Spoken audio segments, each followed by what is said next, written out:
On October 26, 1942, Platoon Sergeant Mitchell Paige, a 24-year-old machine gunner with 6 years of experience, crouched behind a Browning M1917 machine gun on a rain-soaked ridge above Henderson Field, Guadalcanal. His small platoon of 33 Marines defended the weakest point in the American perimeter against the Japanese 17th Army. Roughly 2,700 soldiers from the Japanese 2nd Infantry Division had been sent to retake Henderson Field. Capturing the airfield, which the Marines had seized 2 months prior, was crucial. Without it, American bombers couldn't strike Japanese supply lines, meaning Japan would control the Pacific. Everything depended on this ridge. Paige had positioned 4 Browning M1917 water-cooled machine guns along the 1,500-yard ridge south of the airfield. Each gun weighed 93 pounds without water and ammunition and could fire 450 rounds per minute. They required 3 men to operate effectively. Paige had rigorously trained his Marines to disassemble, clean, and reassemble the M1917 blindfolded, clearing jams by touch alone, a procedure drilled hundreds of times to ensure no mistakes in combat. A Japanese breakthrough here would mean reaching Henderson Field in 20 minutes. They would destroy all American planes, and the Marines would lose Guadalcanal, giving Japan control of the supply corridor between the United States and Australia. To provide a warning, Paige had rigged a crude but effective tripwire in front of his position, stringing it through the jungle undergrowth with empty sea ration cans and cartridges placed along it. If disturbed, the rattling cans would give his men about 30 seconds of notice. At 2:45 a.m., the cans rattled, and Japanese artillery began hammering the ridge with shells exploding in the mud and shrapnel tearing through the jungle canopy. Through the thick mud and rain, Paige could hear the confident Japanese soldiers moving below, singing and smoking, certain they would retake the airfield before dawn. At 3 a.m., the first wave of Japanese infantry emerged, and Paige gave the order to open fire. All 4 M1917s simultaneously unleashed tracers that cut through the darkness, mowing down Japanese soldiers in rows. The Marines had zeroed their guns that afternoon, knowing the exact range to every landmark, firing directly into the kill zone Paige had prepared. Yet the Japanese kept coming, climbing over their own dead and charging through the machine gun fire. Paige saw officers leading the attack with samurai swords and soldiers carrying Bangalore torpedoes. The sheer weight of numbers was overwhelming. For every Japanese soldier who fell, 2 more appeared. By 4 a.m., 2 of the 4 guns were knocked out, their crews killed by Japanese grenades. Blood mixed with rainwater in the gun pits. Paige shifted his remaining men, moving through the mud to direct fire, clear jams, and replace wounded gunners. When a Japanese soldier lunged at him with a bayonet, the blade cut deep into his left hand, nearly severing his fingers. But he drove his K-bar knife into the attacker's neck and kept moving.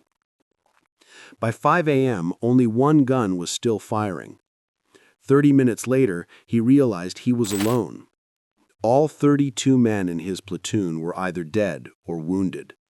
The Japanese were regrouping for another assault. Paige had 1 functional machine gun, perhaps 2,000 rounds of ammunition, and 10 hours until dawn and reinforcements. The barrel of the Browning M1917 was glowing red from continuous fire, and the water jacket was nearly empty.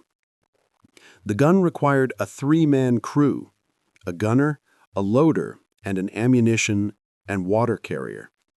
But Paige was all 3, alone.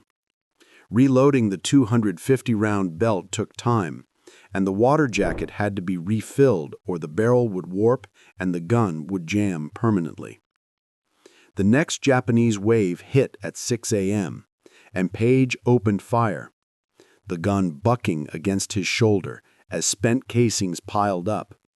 He fired until the belt emptied after 30 seconds, grabbed a new belt with his uninjured right hand and loaded it into the feed tray with one hand while watching the Japanese advance to 15 yards. He slammed the feed cover shut and opened fire again, forcing the Japanese to fall back. By 7 a.m., the barrel was too hot to touch, and steam poured from the water jacket, signaling the gun would seize if he continued firing. He crawled to a dead Marine, poured a full canteen into the jacket, and the water instantly boiled, but the gun cooled enough to keep firing. At 8 a.m., his original gun jammed due to a lodged casing, and after 3 more belts, it jammed again. The receiver was damaged, and the gun was finished. He abandoned it and crawled 30 yards to the second gun, which was intact, though its crew was dead. He dragged it back to his position with 250 rounds remaining. The Japanese attacked again at 9 a.m., and Paige opened fire with the cold, perfectly working second gun, killing soldiers at 40, 30, and 20 yards. The belt emptied, he reloaded, and the Japanese fell back. By 10 a.m., the second gun overheated. Every canteen within reach was empty. Desperate, Paige remembered his training and urinated into the water jacket to cool the gun, allowing him to keep firing. By 11 a.m., Paige had been fighting alone for 6 hours. The sun was rising, revealing hundreds of Japanese bodies covering the slope. The Japanese pulled back, and Paige used the pause to crawl to the third gun position, dragging back their 12 belts and 3,000 rounds of ammunition. He now had 2 functional guns and 3,000 rounds, facing at least 2,000 Japanese soldiers forming up for the big push. Henderson Field would fall before noon if his guns failed, he ran out of ammunition, or he made one mistake. The final Japanese assault began at noon, coming from 3 directions simultaneously. 200 soldiers charged directly up the slope, while 200 more flanked left and right through the jungle, attempting to overwhelm him by sheer numbers. Paige chose all 3 directions. He fired Gun 2 at the center assault until the belt emptied, then grabbed Gun 3 and fired 30-second bursts at the left flank, forcing them back. He returned to Gun 2 with a fresh belt for the center assault, then switched to Gun 3 for the right flank. He moved between the guns every 30 seconds, making the Japanese believe multiple machine gunners were defending the ridge. The deception worked for 20 minutes, until the Japanese officers realized only one gun was firing at a time, and they adjusted their tactics, coordinating a simultaneous 3-pronged assault. Paige could only engage 1, leaving 2 to advance unopposed. At 12:30 p.m., the right flank broke through, reaching the top of the ridge 70 yards away and setting up a knee mortar. Paige traversed Gun 3 and fired a full belt, eliminating the mortar team. But while he was firing right, the center assault advanced to 30 yards. He swung back, firing Gun 3, and the Japanese dove for cover. Paige was losing. The Japanese would eventually flank and attack him from behind. At 1 p.m., he heard American voices behind him. Lieutenant Colonel Lewis Puller was leading 2 rifle companies, 40 Marines from the Battalion Reserve up the ridge. They spread out and began firing, stalling the Japanese advance. Puller crawled up, looked at the dead Marines, the hundreds of Japanese bodies, and Paige, covered in blood and mud, still firing. Puller asked if Paige could hold until more reinforcements arrived, and Paige replied he could, as long as he had ammunition. Puller organized the defense, positioned riflemen, brought up 2 more machine guns, and called for artillery support from batteries behind Henderson Field. American 105mm howitzers began dropping shells on the Japanese assembly areas within 30 minutes, halting the Japanese advance. However, the Japanese still outnumbered the Americans 10-1 and would attack again. At 2 p.m., they launched another assault, 500 soldiers straight up the middle, betting that sheer numbers would overwhelm the position. The howitzers fired and Marine riflemen opened fire, but hundreds of Japanese kept coming. Paige was firing belt after belt into the advancing mass. At 40 yards, his gun jammed. A casing stuck in the ejection port. He cleared it with his K-bar knife as the Japanese closed to 30 yards, then fired a fresh belt. The gun jammed again after 10 seconds. The receiver was damaged from hours of continuous fire. The gun was finished. Both Paige and Puller knew that if the Japanese reached the ridge, they would overrun the position, and the Marines would lose Henderson Field and Guadalcanal. Puller made a decision. He ordered everyone to fix bayonets and charge. 40 Marines were going to charge downhill into 500 Japanese soldiers. It was suicide. When Puller asked who would lead, Paige stood up. After 12 hours of fighting, 6 of them alone, with a destroyed hand, a bleeding leg, and barely able to stand, Paige was not done. He picked up his 1903 Springfield rifle, fixed his bayonet, and looked at the climbing Japanese soldiers. The bayonet charge began at 2:15 p.m., with Paige leading and 40 Marines following, running downhill through the mud. The Japanese, having attacked for 12 hours and seen wave after wave cut down, hesitated for 3 seconds.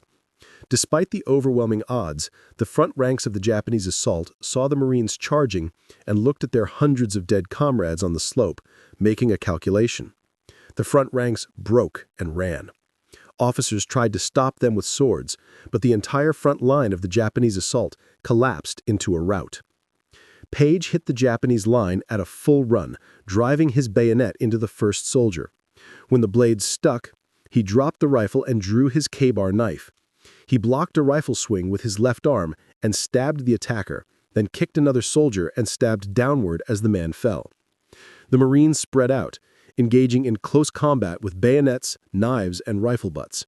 The Japanese line broke completely, running back toward the jungle. Within 5 minutes, the entire assault had dissolved. Puller yelled for everyone to pull back to the ridge to avoid being surrounded. Paige collapsed behind his gun, his body shutting down from 13 hours of continuous fighting, no food since the previous evening, and 36 hours without sleep. Puller brought water, and a corpsman tried to bandage his severely wounded hand, but Paige waved him away, saying the Japanese were still out there. But the attack did not come. At 5 p.m., battalion headquarters sent word. The Japanese were withdrawing. The battle for Henderson Field was over. Marine patrols counted 473 Japanese bodies in front of Paige's original position alone. 473 soldiers had died trying to break through his section of the ridge. Paige had held the ridge for 15 hours, fighting alone for 6. His platoon was gone. 32 Marines dead or wounded. He was the only one left. When asked how many Japanese soldiers he thought he had personally killed, Paige said he had stopped counting after the first 100. On October 27th, Colonel Puller recommended Paige for the Medal of Honor. On May 21, 1943, Marine Corps Commandant General Alexander Vandergrift presented the Medal of Honor to Paige in Melbourne, Australia.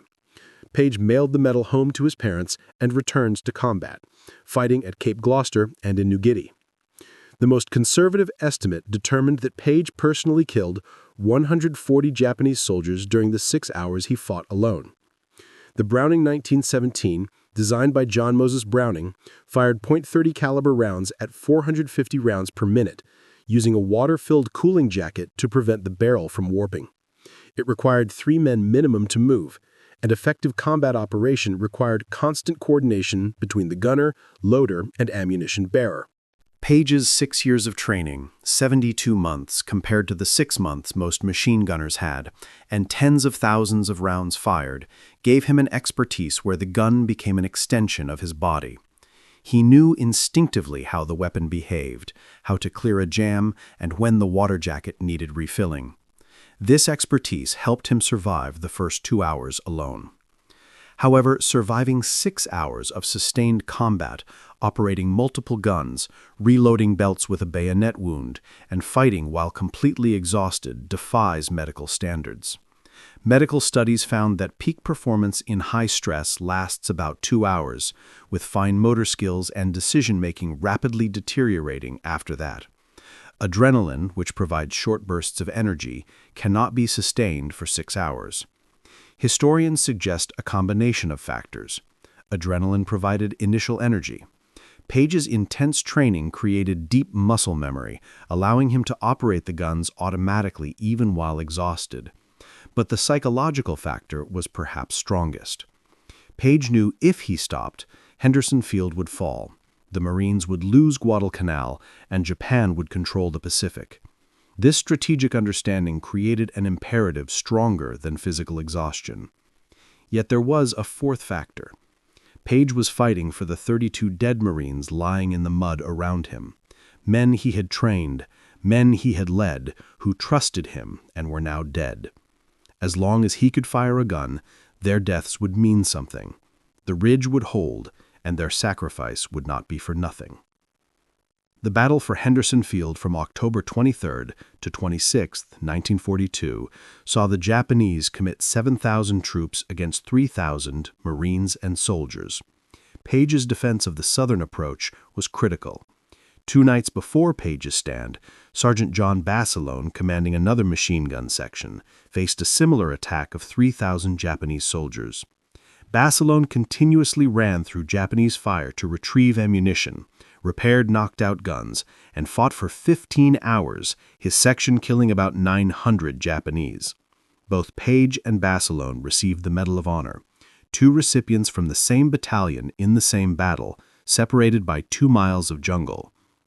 Japanese losses were catastrophic, with approximately 2,000 killed and another 1,000 wounded, nearly half of the 7,000 committed to the offensive. American casualties were 206 killed and 346 wounded. Paige's platoon suffered 97% casualties. Only he survived. Henderson Field remained in American hands, allowing bombers to continue striking Japanese supply lines. The Japanese could not reinforce their garrison and began evacuating Guadalcanal within 2 months. Military historians consider the battle for Henderson Field the decisive engagement of the Guadalcanal campaign. Before October 26th, the outcome was uncertain. Afterward, Japanese defeat was inevitable. If Paige's sector had collapsed, the Japanese would have reached Henderson Field, destroying the planes and capturing stores. The Marines would have been forced to evacuate. Guadalcanal would have remained Japanese, and the first American offensive in the Pacific would have failed. This failure would have delayed the defeat of Japan by years. 1 platoon sergeant holding 1 ridge for 6 hours prevented that outcome. Mitchell Paige retired from the Marine Corps in 1959 as a colonel, having served for 24 years after Guadalcanal. He never spoke publicly about the battle unless asked, always saying the Medal of Honor belonged to all 33 Marines, not just him. The real heroes were the men who did not come home. After retiring, Paige joined the Congressional Medal of Honor Society and dedicated the final decades of his life to stopping fraudulent claims of receiving the award. The Medal of Honor represents actions beyond normal duty and the absolute limit of human courage. Wearing a fake medal diminishes every real recipient. Paige worked with the FBI to investigate hundreds of cases, verifying claims against official records, leading to many prosecutions. Paige felt this work was necessary because a fake medal insulted every soldier who had faced combat, especially those who did not survive. He was thinking of the 32 Marines who died on that ridge. The medal represented all 33. And a fake medal was stealing honor from the dead. This was about protecting the memory of men who could not defend themselves and ensuring their sacrifice maintained its meaning. Mitchell Paige died on November 15, 2003, at age 85.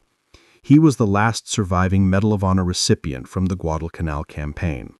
He was buried with full military honors at Riverside National Cemetery. The official citation for his Medal of Honor describes his actions, stating he continued to direct fire until all his men were killed or wounded, fought alone against the deadly hail of shells, and dauntlessly led a bayonet charge. The citation describes what happened, but it does not explain the strategic consequences of his stand. Paige understood that the battle was about the 32 Marines whose names most people would never know. It was about making sure their deaths accomplished something meaningful. That is why he kept fighting and why he spent decades protecting the honor that was all those 32 Marines had left. These men deserve to be remembered.